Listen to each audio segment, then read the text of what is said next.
Morning. Soliloquy. How often do you say to yourself, I have value? How many of you? When you're in situations and environments where a lot of times it may not be comfortable, this always seems to come up. Because I work with special needs and disabled, sometimes this is a big subject to help provide self-confidence for these individuals. So here's a couple of questions. Have you ever felt unvalued? How many of you? Oh yeah. Many times our inputs or ideas are not valued, maybe even unappreciated.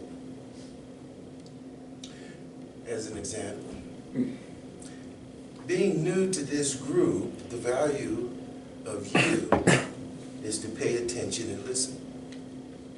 As an example. How many of you have ever felt unwelcomed? Hmm.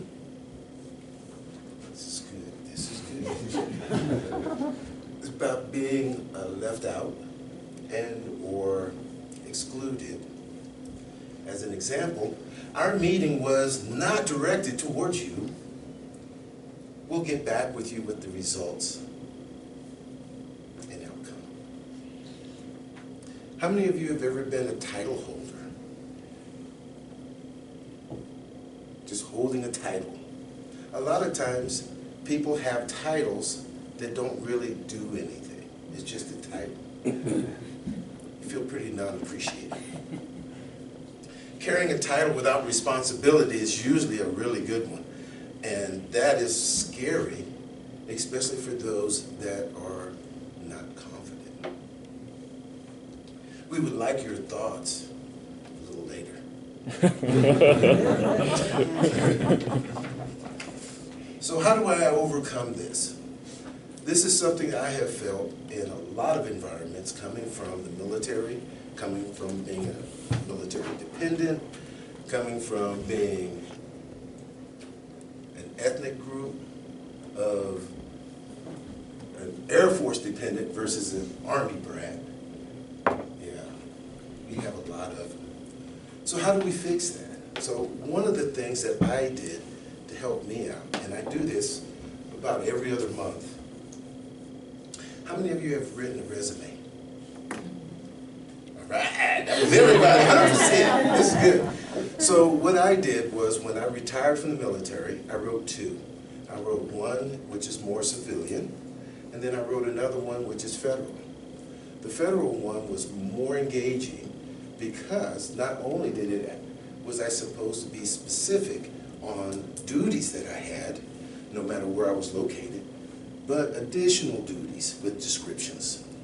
So this was huge. After I did that, after 21 years in the military and 17 different locations, it was amazing to see. It came out to about 18 pages just for additional duties. As an example,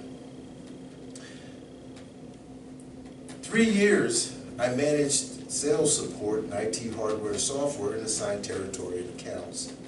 Some of the accounts that I had was SAIC, Lockheed Martin, Raytheon, General Dynamics, Northrop Grumman, Department of Education, yeah, there's a whole bunch of more.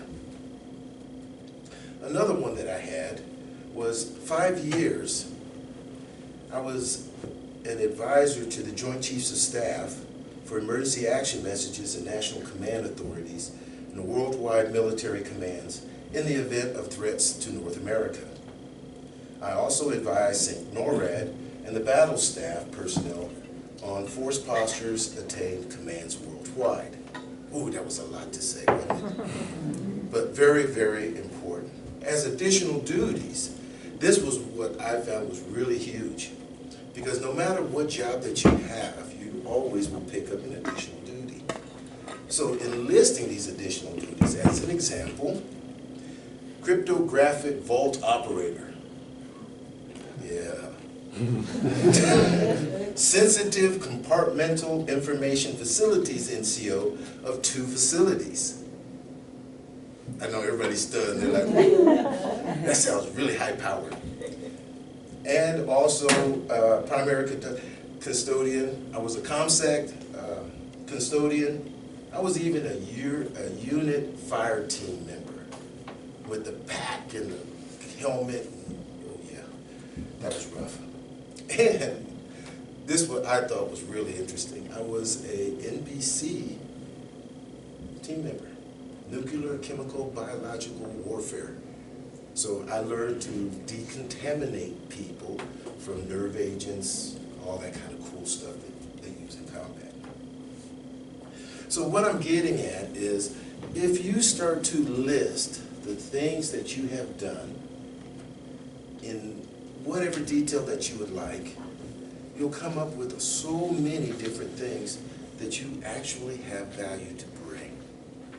This is not including my martial arts values of leadership and or starting my own nonprofit. There's a lot of little values in there.